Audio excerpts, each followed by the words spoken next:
अकोला ज़िले में पिछले कुछ दिनों से कोरोना के संक्रमण में तेज़ी से गिरावट देखने को मिली है। अकोला में कोरोना संक्रमण से बाधित मरीजों की संख्या 10 के पार चली गई थी, लेकिन पिछले 2 दिनों से इसमें भारी गिरावट देखने को मिली है। अब अकोला में एक ही कोरोना पॉजिटिव मरीज़ है, बाकी लोगों की नेगेटिव रिपोर्ट आई है। और अकोला में ही नहीं बल्कि भारत की भी सबसे बड़ी उपलब्धि है। पिछले 24 घंटों में 260 मरीजों ने कोरोना को हराया है। भारत में एक दिन की वृद्धि का दर 13% था। भारत में अब तक 1748 मरीजों ने कोरोना को मात दी है।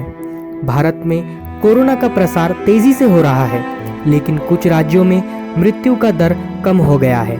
परिणाम स्वरूप भारत ने कोरोना को पछाड़ना शुरू कर दिया है। पिछले 24 घंटों में पहली बार 260 लोग कोरोना वायरस के संक्रमण से ठीक हो गए हैं। एक ही दिन में निरोगी होने का दर 13% से बढ़ा है। भारत में अब तक 1748 मरीज स्वस्थ हो चुके हैं। कोरोना वायरस रोगियों की संख्या 13,387 तक पहुंच गई है।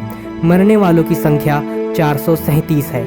इस बीच गृह मंत्रालय के एक आंतरिक सर्वेक्षण से पता चलता है कि मई के पहले सप्ताह में कोरोना रोगियों की संख्या में काफ़ी वृद्धि होगी, लेकिन इसके बाद कोरोना वायरस रोगियों की संख्या धीरे धीरे कम हो जाएंगी। भारत में पहले 14 अप्रैल तक तालाबंदी की घोषणा की गई थी। इसके बाद इसे 3 मई तक बढ़ा दिया गया है। पहले लॉकडाउन की तुलना में दूसरे लॉकडाउन में बेहतर परिणाम भारत को मिलने की संभावना है। राजस्थान, पंजाब और बिहार राज्यों ने सही समय पर तालाबंदी की घोषणा की। इसका परिणाम अब दिख रहा है। इन राज्यों में कोरोना वायरस संक्रमित रोगियों की संख्या में काफ़ी तेज़ी से गिरावट आई है।